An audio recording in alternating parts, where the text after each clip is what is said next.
Hello, hello, hello. This is Elle Army. Welcome to Hippie in the City.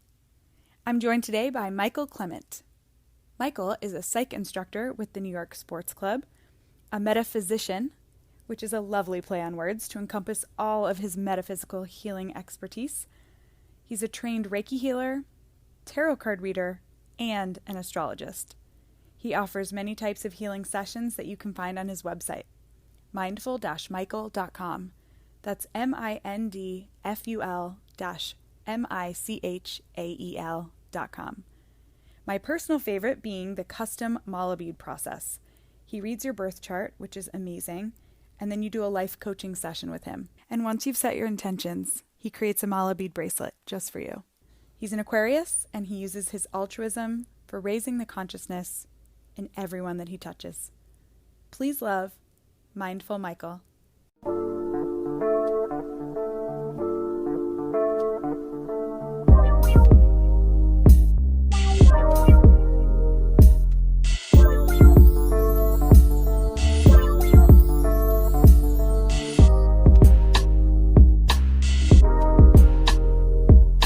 Trying to do a podcast in Mercury retrograde is not a feat for the faint of heart. Faint of heart, that's it. A feat for the faint of heart. You know how I love me some alliteration.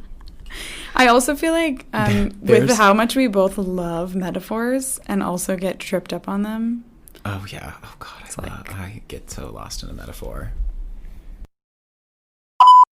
Okay, so here on Hippie in the City this week, I have Mindful Michael, who is a dear friend of mine, and he's a metaphysician, a tarot reader, an energy healer, astrologer, all of the above. Intuitive, yeah. He's just a modern day witch. Yeah, you know, just like a bag as of am tricks. I.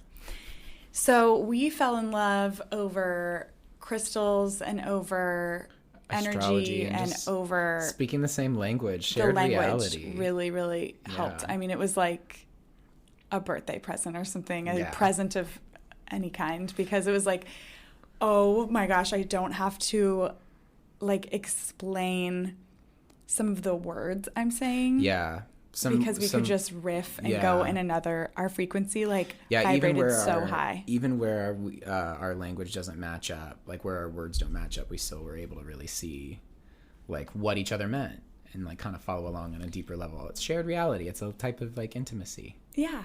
Yeah. And I feel like even there's quite a lot that we understand about one another without language. Yes. Yeah, there's definitely like a vibration that we're on the same frequency of. It's funny, there's like people in my life who I feel like are sort of like metaphysical working partners, like people who you kind of like share notes with on the journey. Mm-hmm. And so many of those people have been Virgos. Really? For me. Yeah, it's an energy that I relate to. It's like a responsive energy. It's like your go-to is to sort of like fill in the gaps and fill in those places, like and I'm that type of person. My energy is like, okay, where can I pick up the slack, you know, what's fun. You know, it's totally that same energy, just How did you get into, well, where do I want to start? It's like part of me is like, for our listeners, we should tell them where you're from and all this other stuff, whereas like I want to dive right into we can do a quick background on me. Let's do a quick background and then we can get into the juice. Well, so I am originally from Austin, Texas, but I grew up in the suburbs, which is very like like very much like white suburbia, just how you picture it. And I grew up in a Christian normative society, but I was raised Muslim. So and I'm like whitey McWhite. Like my father's side is Portuguese and there's some Cherokee Indian in there, and then my mother's side is like German and like some Mexican, and then. Do you get tan? I get really tan. It fades so fast. But, I don't even get. Do you see this? For anyone listening, I got a little sun rash from being in Aruba. I'm so jealous. You're jealous of my sun rash? It's nice outside today, and I was like, fresh air on my skin without sleeves. Okay, so basically, I grew up in a society where like my beliefs, you know, the suburbs is really about keeping up with the Joneses and sort of making everything look picture perfect. Mm-hmm. I'm generalizing, but that's kind of how it was for me. Right. And so I spent a long time growing up in a family where your faith and your beliefs were really a big conversation, but mostly in the conversation around obedience. And at the same time, I was in a society that assumed I was Christian. Like the minute I walked outside my door, as long as I didn't make any flashy hand movements or like talk too much, I could like pass as like a straight white male long enough to like be in the room. And I didn't feel comfortable in that space, so I grew up in a Did you and try basically to fit in, or were you fine totally standing out? absolutely totally tried Okay. to fit in. Yeah. But like, you know, that was a futile thing. I tried to keep myself like in line. I wanted to be the textbook definition of perfect, so that nobody would notice stuff. that I was gay. Oh, Or like, okay. you know, that, or yeah, nobody could like dock that against me. I think a How- lot of how gay men are was motivated by being- that, and when they're coming out, like through the process of being in the closet and then coming out. Yeah. You know? Do you feel how is being gay and being raised Muslim? I mean, those were the two things that were opposed to each other. Like Okay. so basically, you know, I think there are people who their religion works for them. They fit in the mold for what their religion, when it's an organized religion, what their religion says is perfect or is acceptable. And I think at the time that my sexuality was developing, my belief was expanding too. And so I was struggling with becoming something that my faith told me was wrong. Right. And really realizing how little control I had over that thing. Like, I've never felt looking at a woman ever that I'm like, oh yeah, like I've never had that. Oh my God though, but like give me like 9 out of 10 men and I'll be like, oh yeah, like I would Right. totally, you know, like How young were you aware of it, or were you just I was aware of it. I mean, like, listen, my whole family should have known. When I was like 3 years old, I wanted to be named Kimberly because I wanted to be the Pink Power Ranger so bad. Like, cute. I had, or like 3 or 4, something like that. But I mean, I knew for sure when I was 8, but I did not say the words even in my head. I did not string the thought together, I am gay, until like freshman year of college. And I was like I went to college 2 states away. I went to college at 17. And it was kind of like a get me out of here attempt a little bit. And I stopped praying 5 times a day. I wasn't fasting 1 month out of the year. So you were really I stepped adhering away. to all of the, like, your Oh family. yeah. Oh my God. was Yeah. I mean, I very- fasted for Did Ramadan. you I have to this a- day wake up butt crack of dawn, and like my body's programmed for it. It's like wild. it's like a whole thing. Yeah. Because Anyway. Did you have a community? Or was it just your no? family? We didn't actually, because we were sort of like a diet Muslim almost. Like it was like it was a refined version of the Quran that really took out a lot of what was believed to be superfluous by certain people within our community. And there were people who lived in other cities kind of around the country, and we would have like a conference every summer where it would be for a week, and we would go to wherever that was. It was like our family vacation. And but basically with all of that, I learned a lot about the relationship that you have to your belief, and the relationship that other people have to their own beliefs, and how that is so much more of an important conversation than what the beliefs are actually about. Right, what the book says. Yeah. Like I talk about like holding a belief with an open hand, because if you hold a belief closed with a tight fist, you can't share that. You can only hit people with that. Right. But if you can hold your own belief with some objectivity and really, test it. Like, it's funny because I think about, there's a verse in the Quran that says they follow their own opinions blindly, talking about non-believers or sinners. And I thought about that. I was That's sort of like, ironic. don't you feel? yeah, and I thought about that. I was like, well, there's something about that. Not necessarily that like following their own opinions blindly, like you shouldn't be thinking for yourself, but more like to blindly follow your own opinion is pretty stupid. Yeah, you should check that. You should definitely see if it checks out out in the world. And for me, the beliefs that I grew up with, they didn't check out. They told me that I was wrong for being gay, and like embracing my sexuality is the best thing I've ever done in my life. I was not a person. I was a trauma victim before that. Yeah. And then I like put together myself. Yeah. It was like I was a victim of, I perpetrated the trauma. Like I did it. I ripped myself up slowly as I grew. Of course. And then I had to like slowly put myself back together. And this is how it kind of all ties in. So that happened at a time when I was a dance major. Don't ask me how my like Islamic parents let me go be a dance major, but it worked out. I've been in ballet school since I was 5. It was kind of like free childcare is how it started, because it was like, yeah, we need boys and he can be here for free. Great. Sure. And I loved it because I felt pretty and strong and powerful. And, of course. And dance is transcendental. You know, it is. It's spiritual in every culture. Also not for the faint of heart. It's not. In fact, there was some study that said like dance is the hardest sport there is. Like athletically speaking, that is the hardest thing you could do. And I agree. Being like a very active person in general, like having a background in the fitness world too. But basically, along with that, like with the healing journey, I learned about how my own healing journey from there, like basically involved learning about how you can heal your body by making working with your body, creating a relationship with your body, how you can, how that ties in with the mind. I learned about that through meditation and expanding in all these different ways. And how did you get, what was your sort of introduction to the mind? I'm through meditation, like learning meditation when I started training as a yoga instructor, and the meditation that comes with that. And I'd always been a meditator. Whereas it had been spiritual at first, as I had kind of grown, it became more objective, just like exploring the mind. And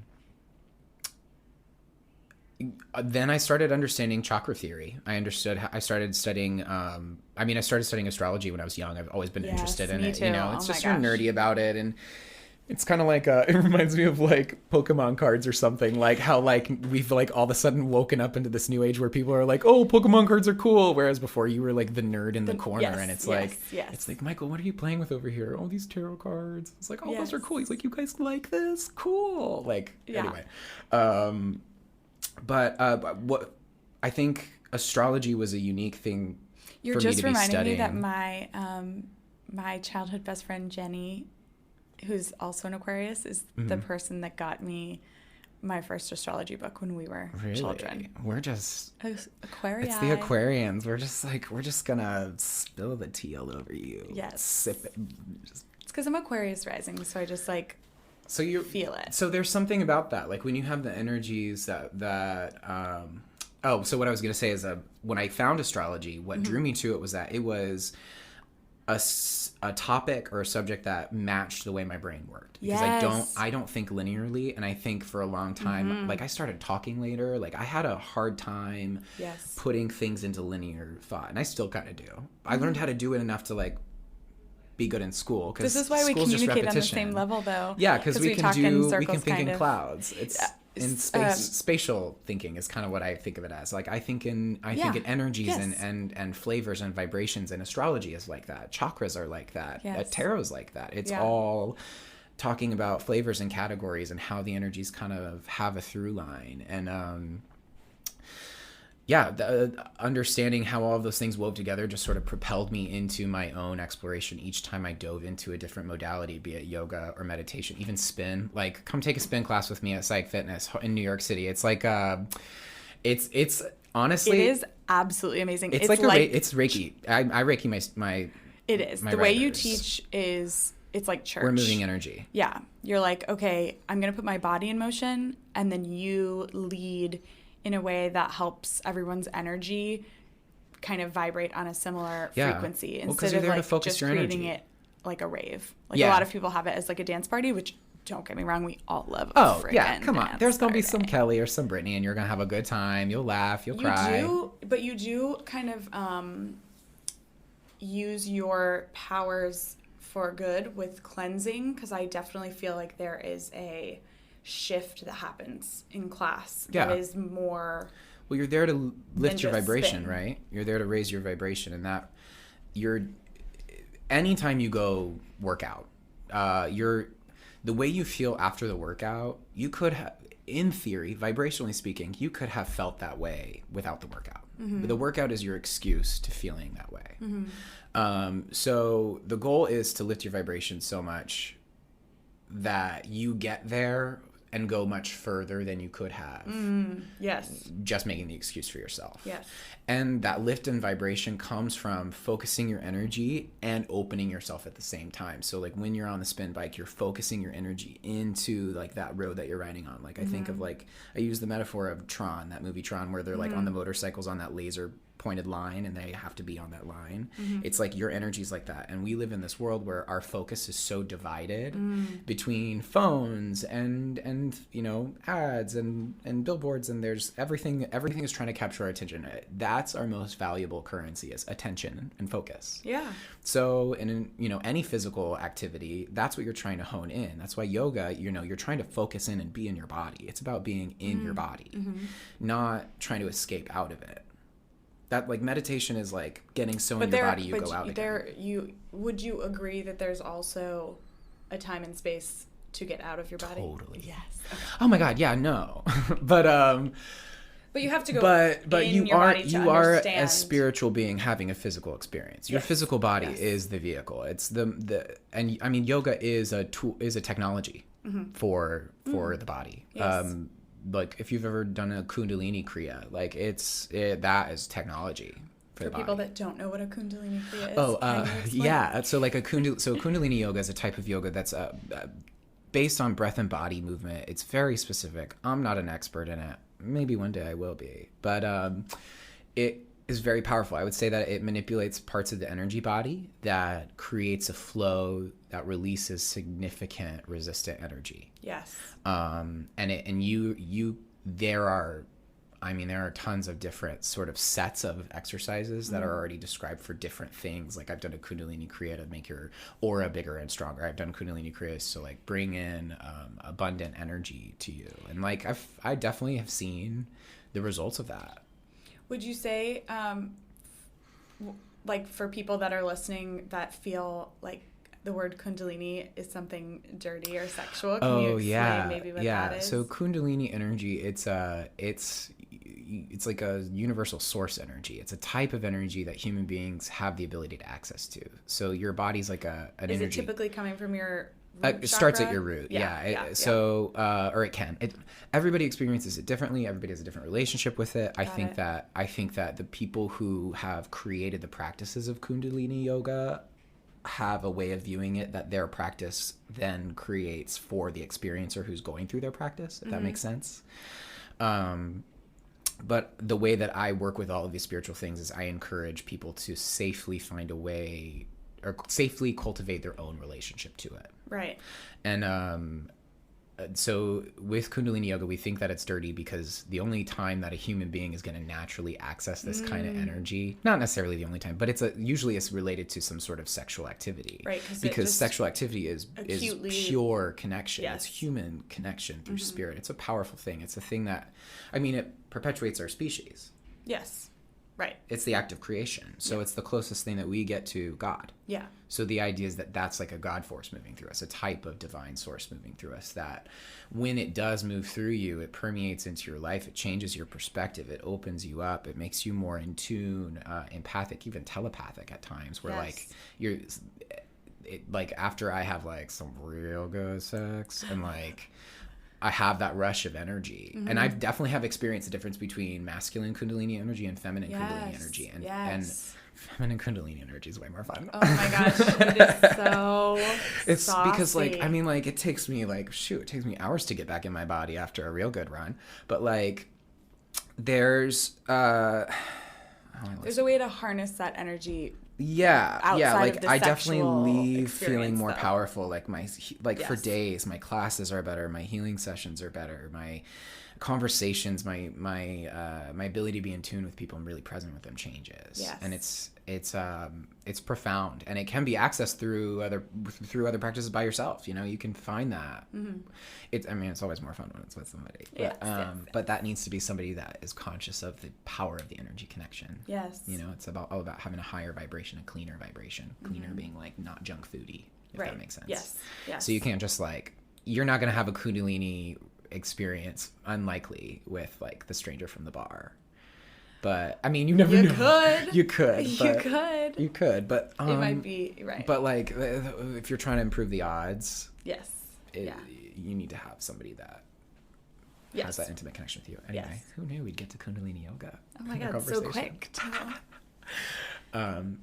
So that basically, like, me in a nutshell is that, like, I've worked with the mind, body, heart, and spirit in all these different places, and now I'm creating this brand and my own sort of brand of offerings that pull from my unique smattering of experiences, my jack of all trades becoming the master of this that I've decided. And I think that that's really the way of the Aquarian age, that all of these healers and innovators and thought leaders are going to come forward, is that they're going to be like, all right, well, I've been like slumming it in the different pits of the world and all these different arenas, and here's what I'm going to throw, like, I'm going to assemble all of these ingredients and make this real good potion for you. Yeah. So come on in, you know?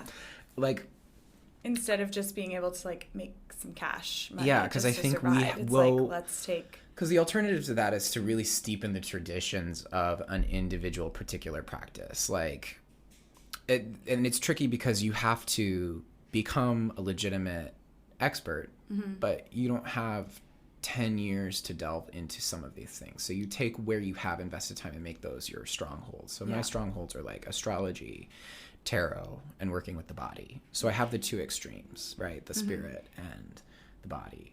So then building and understanding how the mind and the heart emerge from those two things and are in relationship to those two things. That's what meditation and, like, human experience has taught me. Yeah. Yeah.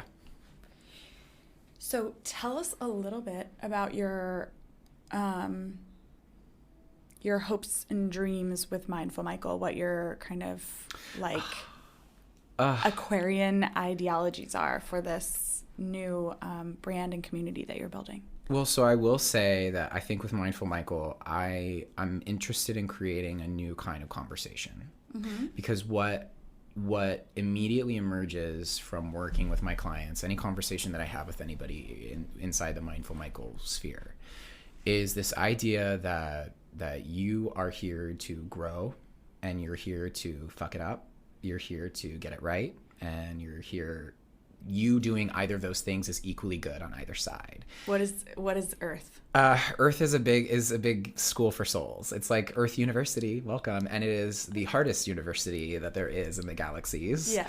It is because it's self-guided study. Yes. Because we are born into the dark and we don't know who we are, and we kind of just got to, like, hit the ground running, and we gather the information from what's around us, and in that darkness, in that total unawareness, the most pure of desire comes forward. It's like you never know basically before you're born into a human life, you never know what's really going to happen. You got a plan probably before you go in. You've definitely reviewed it a little. Yeah, but, like, of course. Once you're in that arena, baby, because anything can happen. Yeah, because all the factors are constantly changing. It's ebbing and flowing. And now that we're in the Aquarian age, things are very different. We were forming the trunk of the tree, and now the branches are forming, and soon we'll be flowering and bearing fruit. How long is the Aquarian age? So there's different schools of thought on this. Okay. I would say that it's, I mean, like, I honestly I would say it's like a millennia at least. These are big cycles. So I would say that, when the Mayan calendar ended in 2012, that was sort of the mark of, like, okay, that's the end of the Piscean age, and now we're in the Aquarian age. And I think it's a long while, but also our relationship to time will change. I believe time will change in the Aquarian age.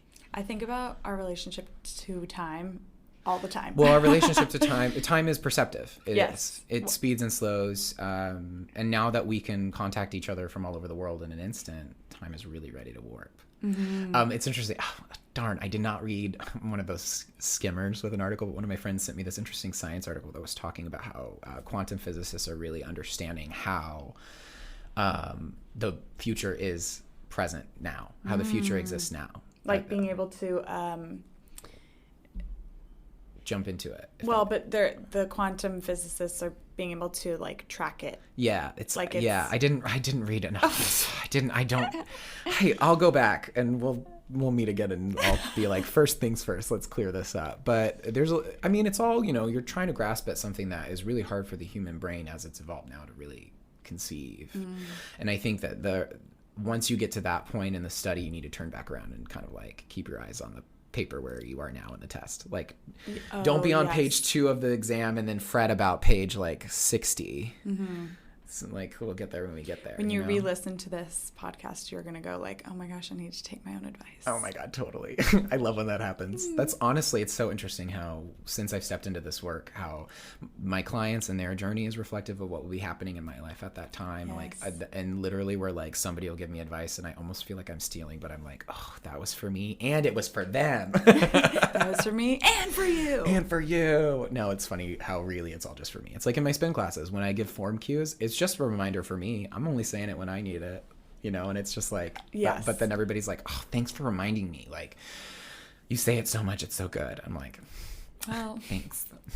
I'm trying to take my own advice here. I'm really caring for you guys. It's about me. It's a selfish practice. It's about kidding. Yeah, but yeah. Anyway. So when you're, when did you start building Mindful Michael? I think I thought I like had this moment when I was like, Mindful Michael, and I got the Instagram handle, and that was probably like 5 years ago. I was shocked that it was available. Mm-hmm. It was like 6 or 7 years ago. Okay. It was a long time ago, actually. Mm-hmm. And I knew that I would just needed to like sit with that and have that tucked away.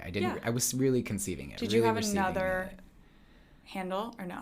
I had a personal one that was just like, but like I didn't really post that often. Mm-hmm. Honestly, social media. Very Aquarius. Well, and I grew up in the 90s. Like, my relationship to social media is like the next thing I knew, I turned around, it was this big thing. Like, it was sort of this thing that I didn't really care a lot about. Because I think a lot of my healing journey taught me to be very present in the present moment. And there's a lot about social media that takes me away from the present moment. Okay, yes.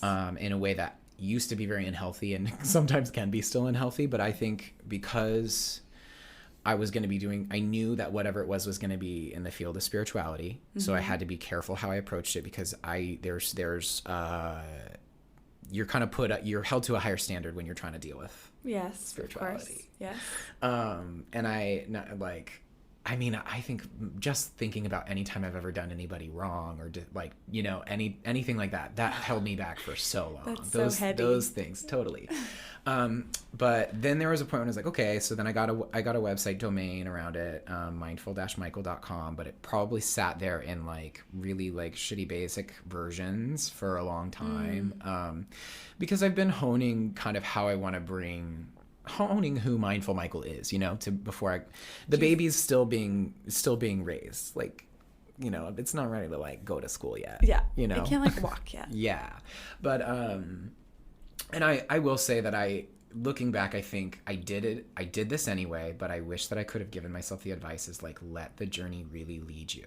Like, because I definitely was forcing it a little bit, trying to like, get this thing right. This feels like my purpose. When in reality, it kind of needed to like relax into it because the universe was totally leading me everywhere I needed to go. Yes. And now that I'm in it here and I'm beginning to like put my focus in this thing that I'm building, and it's not like, okay, this is the thing that's on the side while I'm doing all this other thing. It's like, now this is really in the forefront of my focus, which is cool and scary in a city like New York City in a time like now. But it's sort of like, as it was emerging, I realized that the conversations I was having with my clients and even with my classes and my friends and people, I was giving them ease. I was soothing them. I was becoming a soothsayer, and like, it wasn't about telling people what they wanted to hear. It was about shifting their perspective of their situation so that they could see how to untie the knot. Because sometimes when we have an issue in our lives, it's like a big knot.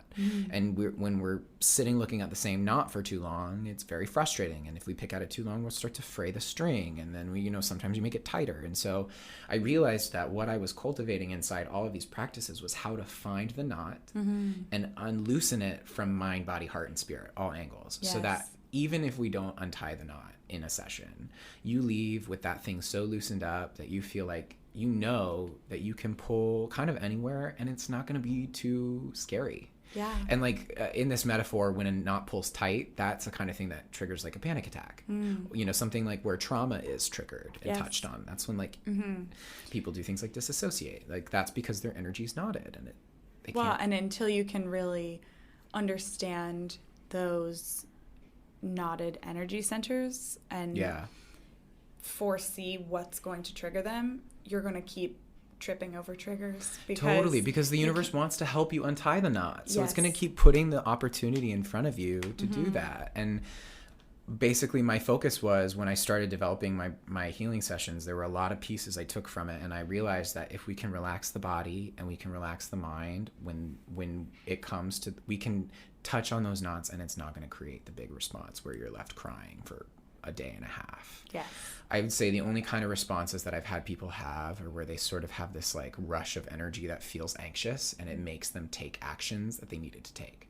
Right. I've maybe only seen that happen one more time. But also you're doing it with you, a metaphysician, who is caring that you if you're in a session, you trust in your abilities to help guide it, hold it. So it's not a lonely experience because you're automatically with another person, but then you can,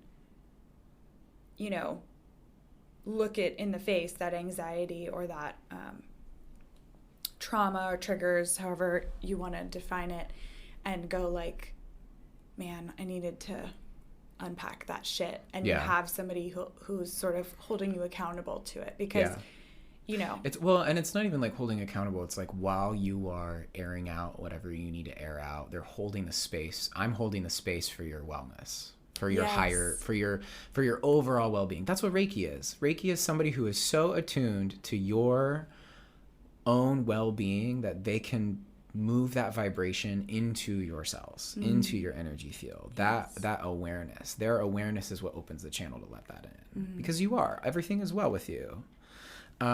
Everything is well with you, and everything is working out for you in the end. And so when you have that awareness, that's what lets that's how you stay in a state of wellness. That's how you make the recovery. That's how can you talk a little bit more? I did want to clarify before you go any further. The term metaphysician, just for our listeners, the term metaphysician is something that I picked. I know it evokes a certain thing having physician in it, but metaphysics is a branch of philosophy. I have to clarify with that. I'm not diagnosing anything to anybody. I'm not telling anybody to do anything. No MD, no RD, I'm not telling anybody RN. to take anything. I'm not telling I might be like, honey, take a nap, or I might give you a prescription for a meditation, or like a ritual practice to do once a week or something. But physics. There's a room in for medicine in is... your healing journey, and I just don't have a relationship to it. Yes. Well, and it's spiritual energy. I'm interested in you while you're going through that process. Physician meaning Western medicine. Yeah. Yes. Yeah. Clarify. Yeah, I just, because, you got to be careful in this world. But do you think that being raised Muslim gave you, opened a door for some of these Eastern philosophies for you, or kind of? Yes. Yeah, because there is, because Islam comes from nomadic tribes. Those cultures really, they came from traveling the deserts, and it's interesting because there is this undercurrent of those nomadic cultures. They were matriarchal in nature. Ooh. Yeah, so there's this we're getting Islam, back into the so Islam follows the lunar calendar, for example. So I say matriarchal because those nomadic tribes, the men were dying all the time on the hunt or in battle. Oh. So that's why the lineage was marked through women, and so that was sort of like the precursor societies to all of our societies, but to the Islamic culture before all of that. But I mean, before Zoroastrianism, which is sort of what came before that, before Islam, culturally speaking, though there was a matriarchal society, water was sort of their divine, if that makes sense. That water, it was all about water and survival. So they had a practice of having those dowsing rods, and women were usually the ones who were holding the dowsing rods and looking for the underground water, using them to find where they could find their source. Sustenance. And there was this sort of understanding that so basically there is this underlying lineage that sort of has dripped through, and yes. I noticed that. I will say also that there were very specific beliefs within Islam that I held on to that I think it is a very beautiful religion. If you fit the mold, it's a very beautiful religion about devotion, but also and the argument can be made for older souls like you and I that you realize it's all the same. Yeah, totally. It's a lens. It's not, and that's what I say. It's a lens to look at. Sure. Source. So, I mean, all of the religions are valid and invalid, and they all have truth and untruth, and our interpretation of them as humans is imperfect because we're imperfect. But at the essence and the core of it all is the same universal truth of kind of like oneness and all that stuff. So it's sort of like when you, I don't want to say transcend past because I don't want to belittle religion, but I think when you can vibrate higher and think bigger, you just realize you fit into all of them and none of them. Yeah. I think that one of the big things in the Aquarian age is we'll realize, the way that we view religion now will become outdated. I think I see that with it's already happening. Everyone. It's already happening. Look at our generation. No, everybody's spiritual but not religious. Yes. You know?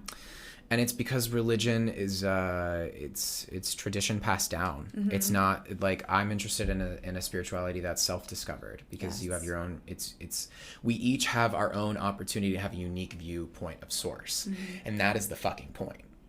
Right. Yeah. You know, and I use the image of a lens because I think we inherit our lens through our religion, and then we spend our lives, or I realized that I had a lens, and one of the big, so when I came out, I realized after a while, I was like, I haven't prayed. I couldn't pray to God because I felt like I was still praying to a God that hated me. I still had that habit. Yes. So I realized that was a smudge on my lens that I needed to clean up. And as I started cleaning up that smudge and realizing I can heal that belief by understanding that, like, no, like, God loves me. God like, loves you. You're here. I mean, God is like a...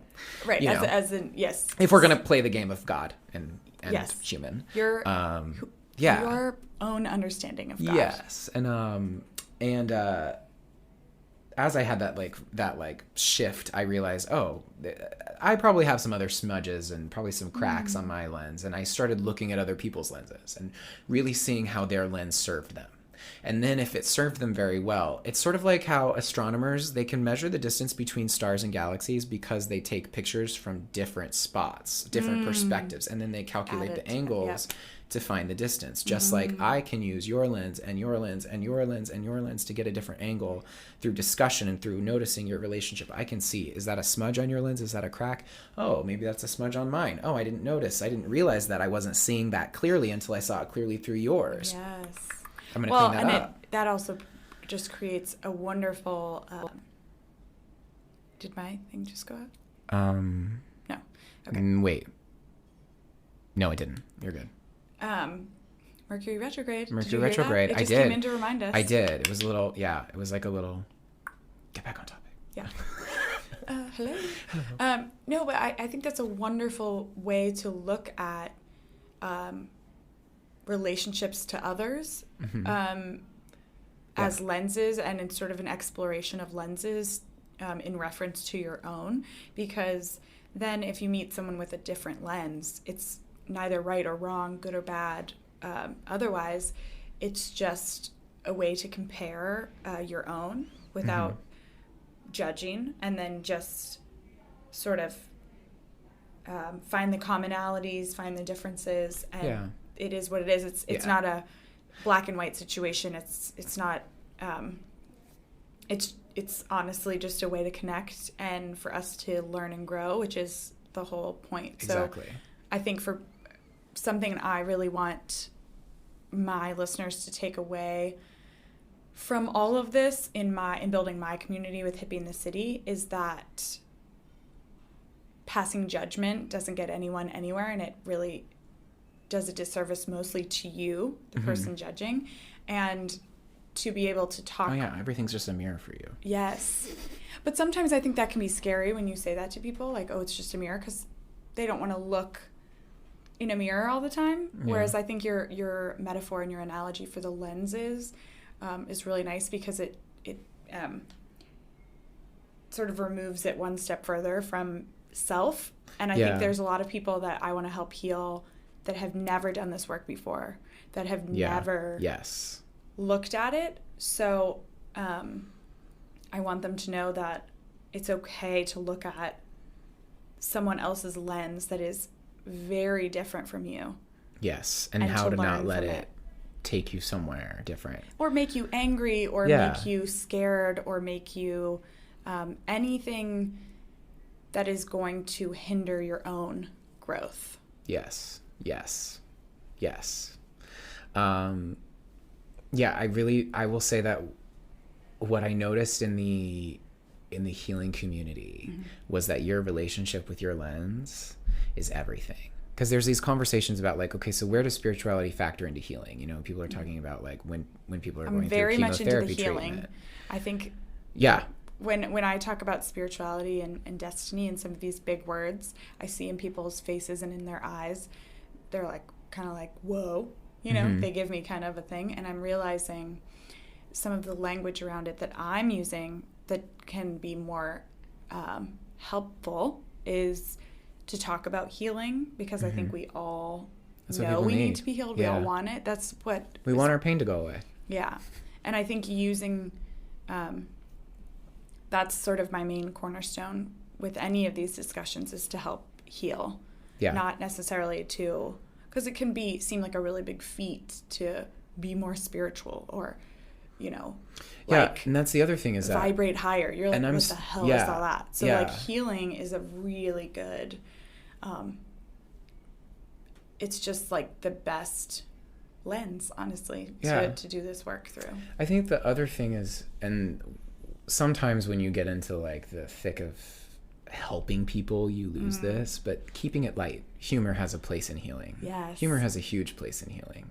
Well, and if you kind of, I agree with you on the helping. If your main passion is helping others, and you don't kind of come to the act of helping or healing from a different angle, it's too much in one category, and the people are like, okay. Yeah. You know? Like, yes. You're trying to help me because you want to be helpful. Yeah. Yes. Not as a... Yes. And so I think that's a good distinction that you made, because having that sort of selfless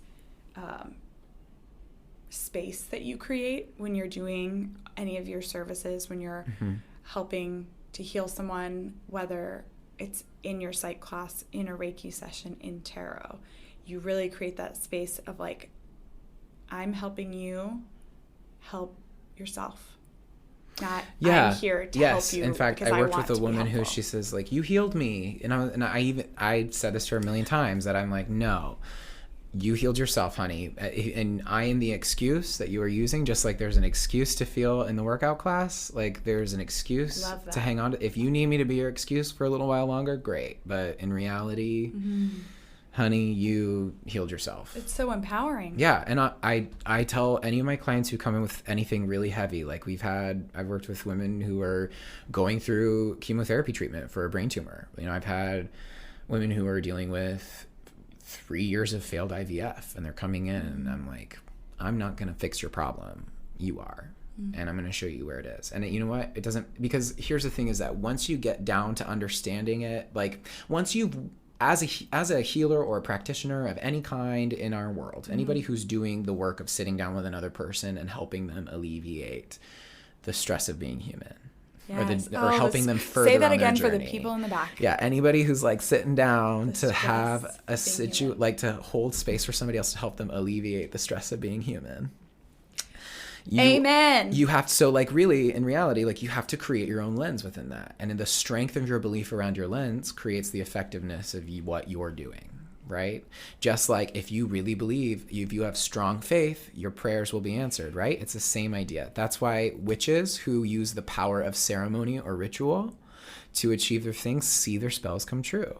It's why people are calling themselves manifestors now, and they're doing the work of really saying exactly what they want, and they see it come in, and people are like, it's magic. No, it's the strength of belief. And that's not me saying like, okay, so Mike Pence believes gay people are terrible, and he believes that so hard that gay people are terrible. Like, that's not how it works. For him, he's manifesting a reality where, yes, that's true. I don't even know if that's actually a belief center for him. I think that's a fear center. You're correct. The word belief, you're correct. To get other people on board. It's funny how many of those fear-based beliefs come from something inside you. Yes. Just saying. But the belief, what you're talking about, is so much deeper than any kind of fear belief. Totally. And anyway, but I think when you're sitting down for that, you have to really construct your own unique lens to look at it. And for me, what my unique lens is, we're looking for the knot in the thread. Mm-hmm. And that knot, I can hear it in your words, in your language choice. I can see it in your body and how you hold yourself and how you move. I can tell about, do you talk about your heart? Do you talk about your gut? Do you talk about, I can tell your relationship to these different parts of you, and I can see where it's not serving you, like where you're held back. And honestly, it's an intuitive process from there. So, we were going to talk about like that was me leading the interview. I was about to lead the interview for me. I was going to talk about like how I structure a metaphysical, like a healing session. That's exactly where I was going. I read your mind. Did I read your mind? Great. Because anyway. Well, let me ask it just for the people that aren't aware that we can read each other's minds. Yeah.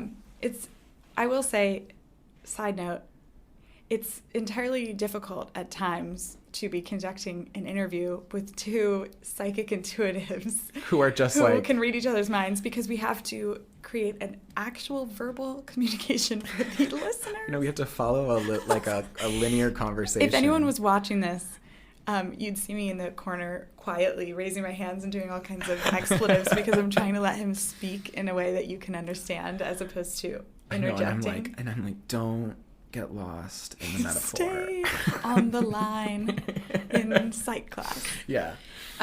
Focus. Okay. I would like for you to explain for our listeners and our wonderful community the services that you offer, and then I would like you to tell them about the next step in your Mindful Michael evolution with your YouTube channel. Yeah. So of the services I offer, the basic one is a tarot reading. I offer 45 minutes of a reading, and anytime I work with anybody, I'm going to ask them what their astrological sign is. Ideally, they know their moon sign too. If it's relevant to the conversation, or I feel like it is, we'll take the time to stop and look it up. If they don't know their birth time, usually we just keep moving. The way I work with tarot is I use it as a tool to read your vibration through intention and through imagery and symbolism and placement. We can sort of get a map of what your little manifestation antenna is really set to, and how we can tune it somewhere that you want it to be tuned so you can manifest what you want.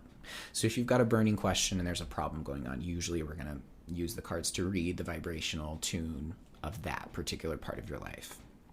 And when I say vibration, like vibrational tune, I would say that your vibration is made up of beliefs and attitudes and habits that live in the body, the mind, the heart, and the spirit. And those four components. So it's a very complex little antenna, which is why this stuff is so tricky. And when you actually make a very small, subtle shift, you see big external shifts. And that's why it's so fun. Mm-hmm. So when I sit down to work with somebody, there's nothing like seeing that spark in someone's eye. Truly. When you see like, oh, the energy is moving. Yes. You can see it. You feel it. Oh, I love it. I know, me too. That's literally what I came here for. That's like what I'm here for. Oh, same. Is that moment. But we'll talk a little bit about if we can get their sun and moon sign, and this happens pretty much in any session I do.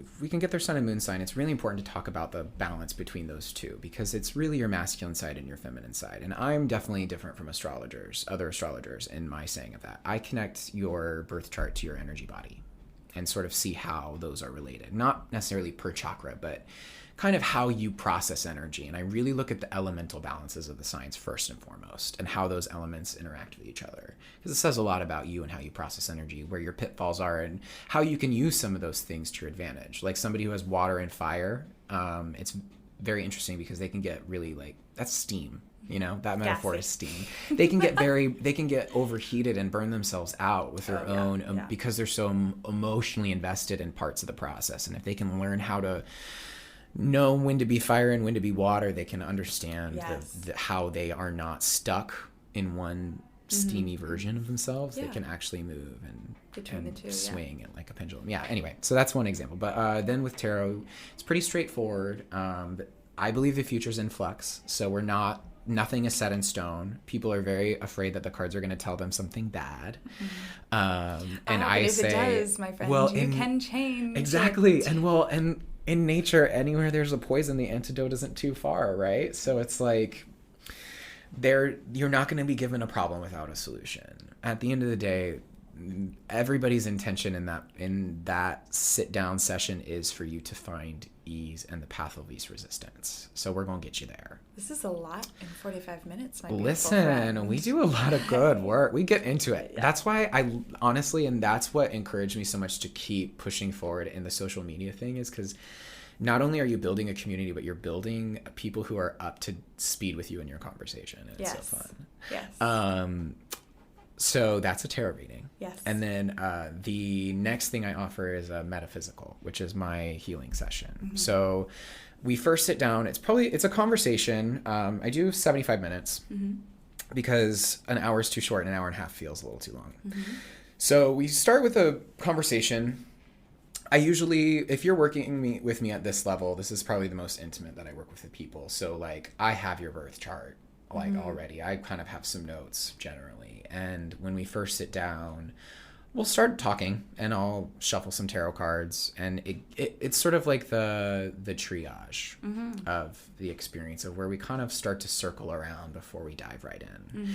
And it helps us get an understanding. Honestly, I would say that the most work gets done in that first conversation, in that first part of the session, where that is where we start loosening the knots.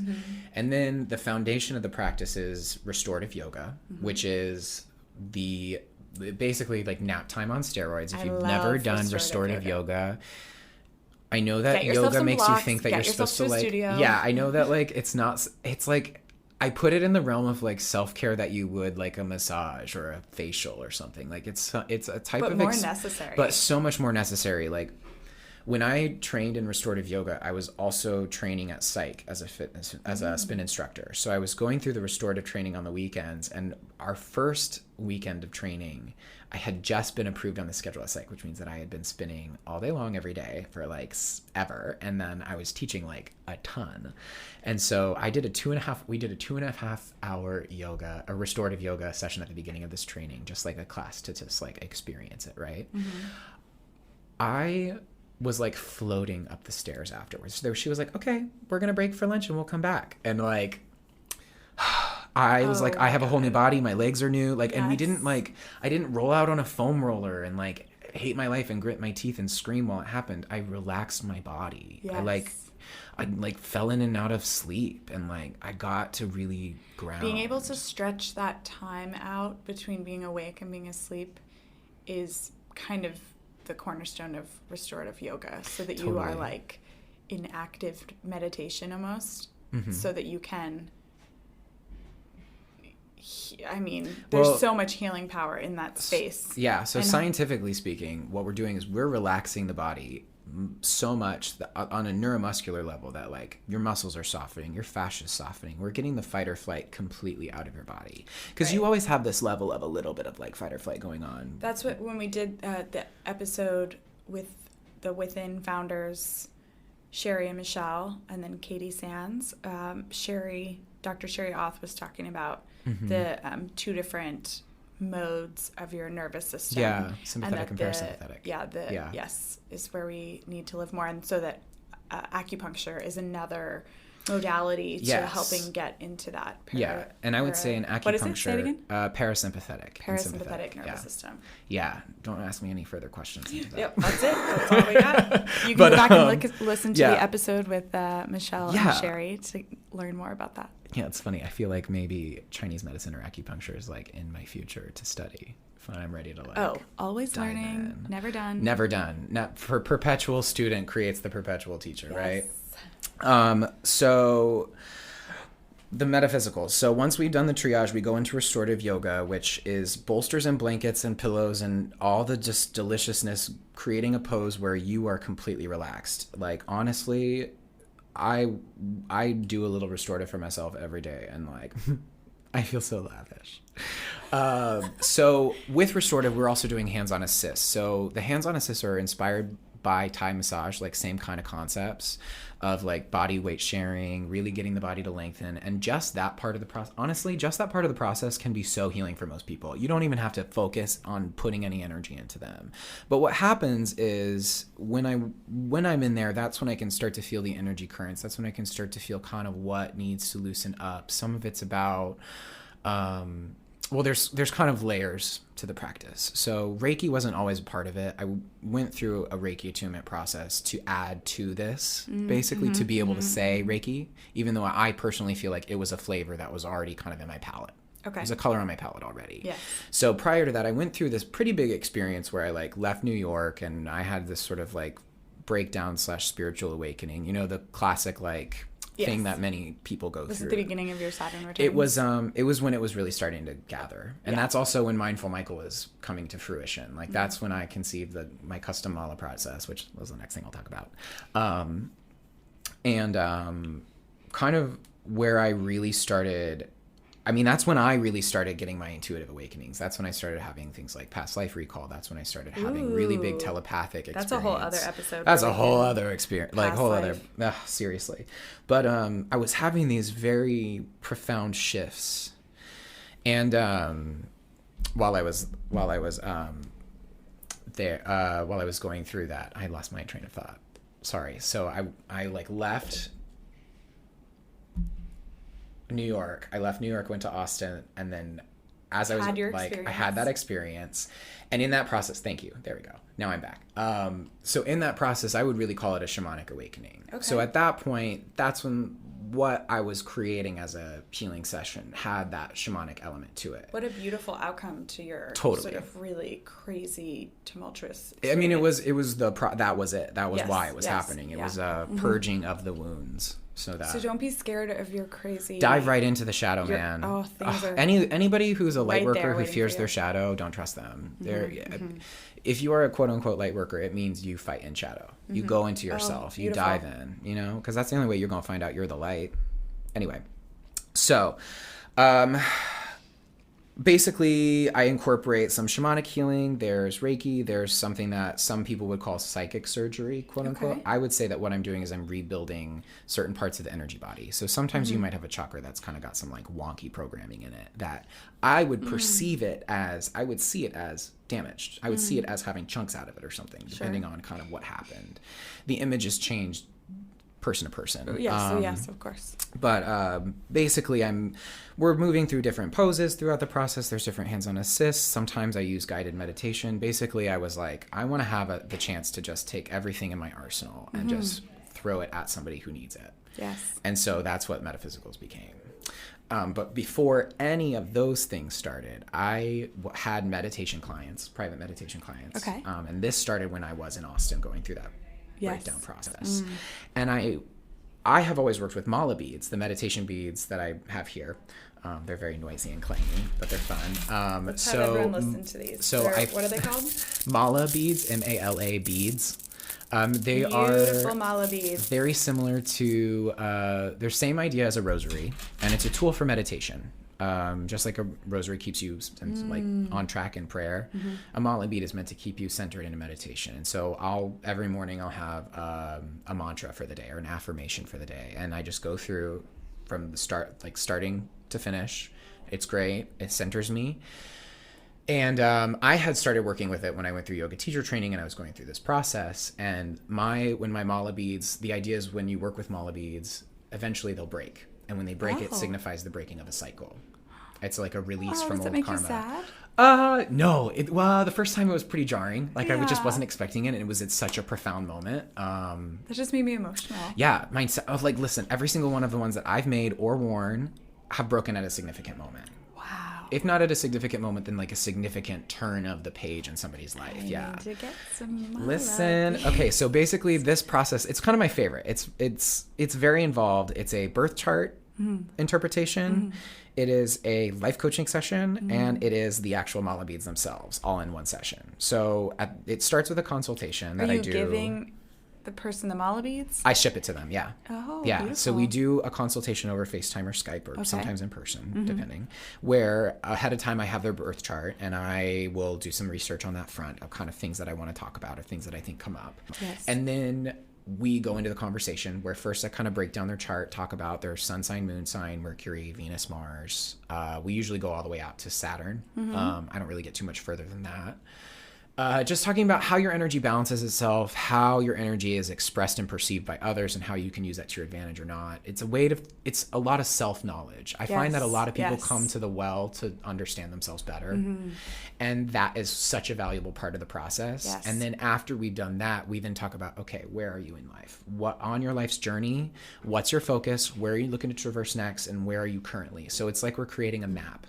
And the mala beads are like resetting your GPS every day. We've decided beautiful. So we've decided on the final destination. So no matter how far away you get off course or towards your goal yesterday, you've got your you GPS. have the next morning. Don't think about how you got to where you are. Try to go back and retrace your footsteps, recalibrate, use your mala. How interesting is that when we get off course in our goals, or mentally or spiritually, we do want to go back and retrace our steps as to how we got there. If you were really traversing on a hike and you got off course, you would not waste your time going, how did I get here? You'd be like, I'm here now. I just need to figure out how to get out. Yeah, exactly. We have this course. need to want to explain ourselves of how we got to this trouble spot. Like if we can explain it. And sometimes we keep ourselves in that spot by trying to explain it. Yes. We perpetuate it. Yes. You know? But we want that. We want other people to like not think that we're total shit for where we are. Yes. Even though it's all everyone's thinking about themselves. I know. Everybody's too self-centered.